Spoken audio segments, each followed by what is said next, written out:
સનાતન સભ્યતાની અંદર છે ને તમે ઘણા ખરા ઋષિઓના તમે ઉલ્લેખ સાંભળ્યા હશે, પણ તમને એ ખબર છે કે દરેક ઋષિઓના ડેઝિગ્નેશન અલગ અલગ હતા. જો આ વસ્તુ તમને નથી ખબર ને તો આ વિડીયો તમારા માટે છે.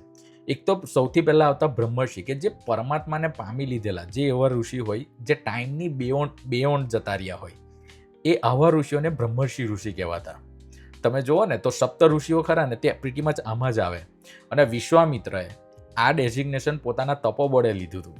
ત્યાર પછી આવે મહર્ષિ, તો જે ઋષિઓની અંદર પણ અતિશય મહાન છે, જેને આપણા વેદોની અંદર બહુ મોટો ફાળો આપ્યો છે. ઇવન મહાભારતના રચિતા વેદ વ્યાસ એ મહર્ષિ ઋષિ કહેવાતા.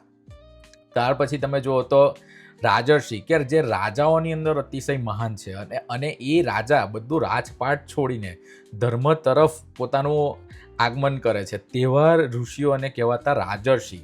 જનક રાજા એમાંના જ એક હતા. ત્યાર પછી તમે જુઓ તો દેવઋષિ તમે સાંભળો એટલે નારદ તમને યાદ આવે છે, કે જે ઋષિ અલગ અલગ લોકની અંદર ટ્રાવેલ કરી શકતા, ટાઈમથી પણ બિયોન્ડ જઈ શકતા હતા, એવા ઋષિને કહેવાય દેવઋષિ.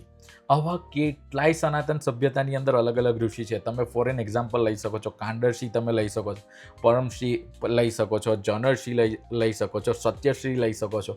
આવા કેટલાય ઋષિઓના ડેઝિગ્નેશન છે. હવે તમે મને કહો કે તમને આમાંથી કેટલા ખબર હતા? કોમેન્ટમાં મને નીચે જણાવો. ઓમ નમો નારાયણ.